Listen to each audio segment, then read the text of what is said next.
Okay, so I'm back out in the garden again. By the way, I noticed at the end of the last video that I said President Roosevelt was the one who forced the integration of the schools. It was President Eisenhower. I kind of looked tired in that video, so I apologize if I was getting tired there. I'm back in my garden again. Here we go. There's the garden. That's the kale, by the way, there. And then we got tomatoes over here. And there's actually Swiss chard right there. And then over here, there's more kale there, and then the onions. So we have all kinds of cool stuff going on in the garden. I love my garden. I told you that. So I want to continue on with the courts now, and so let's get going. As I said in the last video, the courts have no ability to go ahead and enforce their rulings. Essentially, what they're supposed to do, they issue their rulings, and oftentimes it requires something else to happen. But the key is that the courts have a lot of power. I mean, they have the power to go ahead and declare laws unconstitutional, right? There's nowhere in the Constitution that gives them that authority, but they have that authority. So that makes them real powerful. And so in our political system, anytime you have an institution that has a lot of political power, you've got to make sure that other institutions can check it, can restrain it. And so in this section, I want to talk about how other branches of government are able to check the power of the courts, to restrain the power of the courts, because the power to declare laws unconstitutional is a pretty big power. You don't want a court to get out of control. Well, let's first talk about the executive, how the executive can go ahead and check the power of the courts. Well, the first way is that, as I talked about before in the last video, oftentimes the executive branch has to a court decision will require the president or governor sometimes to take action. And so one of the ways that the courts are kept in check, essentially, is that they avoid making decisions that a president is just going to go ahead and say, you know what, I'm sorry, I can't even do that. I refuse to enforce that ruling. Now, that doesn't happen very often. It's been very infrequent. Back, I don't know if I remember mentioned it in the other video, but there was a ruling that the courts made back when Andrew Jackson was president. And it had to do with a dispute between the Native Americans in Georgia and the government. I don't know if it was the state government or it was the federal government, but the courts ruled in favor of the Native Americans. And Andrew Jackson wasn't exactly a huge fan of Native Americans, and so he said famously, the courts have made their decision, now let them enforce it.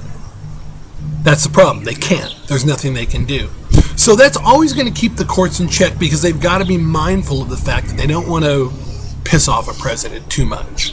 Something similar happened during the court packing scheme. So, but don't worry about that. That's just for those of you who know what that is.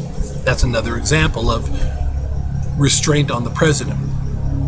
The biggest power that the president has in terms of going ahead and keeping, restraining and checking the judiciary is that the president is the one who goes ahead and nominates people to sit on the bench. So to become a judge or justice.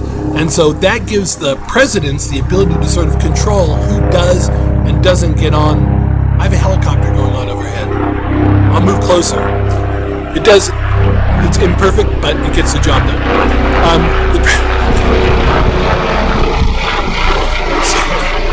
Okay. The president has the authority to go ahead and nominate people. Is that even recording? Oh, yes.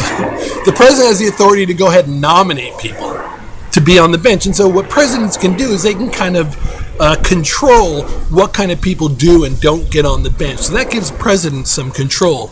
But the real control comes from Congress, comes from the legislative branch. So first, when the president nominates somebody, one of the ways that the legislative branch can check the courts is that the courts have to, the Senate has to approve those nominations. So the president might pick somebody that the Congress or the Senate says, that guy's kind of wacky, and they can just say, you know what, no, we don't approve of him or her. So that's one way, is to sort of regulate who does and doesn't get on the courts. The other way is that Congress can go ahead and alter the size of the courts. And again, I don't know if I talked about this in the last video, so I'd mentioned it earlier, so just let me describe what I'm talking about. The size of the Supreme Court is something that Congress gets to set. back during the Roosevelt administration, Franklin Roosevelt's administration, there was a point at which many of the judges on the court were Republicans. And so each time Roosevelt and a Democratic Congress passed a law, they were going ahead and declaring these laws unconstitutional. And Franklin Roosevelt started to get very upset about this because there was nothing he could do, because that's what the courts do. They declare laws unconstitutional. So he said to Congress, hey, Congress, I'm really worried about this court here. They're getting old. They were getting older.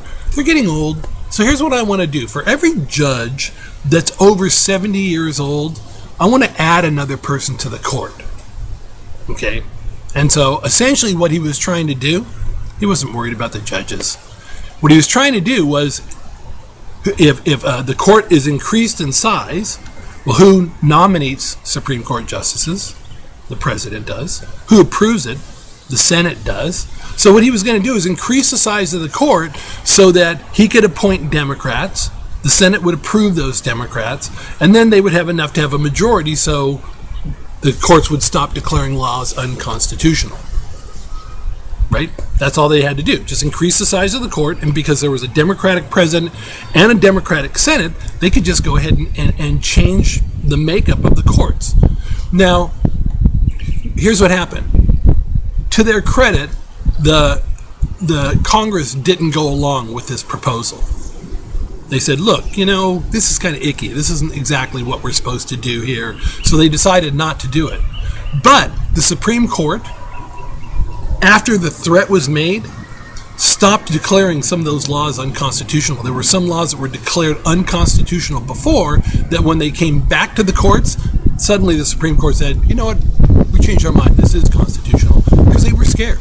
They were scared that the president and Congress would just get so pissed off that they would just increase the size of the courts so that there'd be enough people appointed so that they would have a Democratic majority. So that's one way. Not very common use, but that is the threat that sort of looms out there. The next way that Congress can go ahead and check the courts is that they control appropriations. They control the money. And every year, the Chief Justice of the Supreme Court has to go back to the Congress and ask them for money to go ahead and run all the courts. If they're pissed off at the president, at the courts, they could, in theory, just say, you know what, we don't have very much money, so we're going to cut your budget down. Right now, they can't reduce the salaries of judges, sitting judges. You can't go ahead, and if a judge was making $150,000 last year, you can't cut his salary. So Congress can't do that. But they can go ahead and reduce the amount of money that the courts get, which will make it harder for them to function. But the most sort of extreme way that they can go ahead and they can check the courts is through impeachment and removal. That if there are judges or justices who are completely out of line, the House can go ahead and impeach a judge, and the Senate can then go ahead and remove the judge from office. So these are 6 different ways, 2 from the executive branch, 4 from the legislative branch, that create an opportunity for the president and or the legislative branch to go ahead and keep Congress in check. Okay? So with that in mind, we're going to move on to the decision making in the judicial branch, and that will be in video 05. I should show you my corn first, though. Here.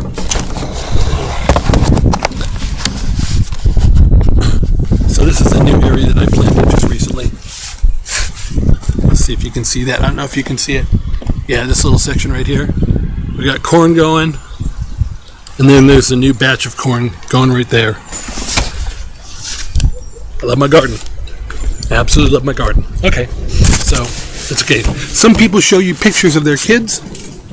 I show you pictures of my gardens. Okay? Although my kids are kind of cute too. Okay? So I will see you in the next video. As soon as I can figure out how to turn this on.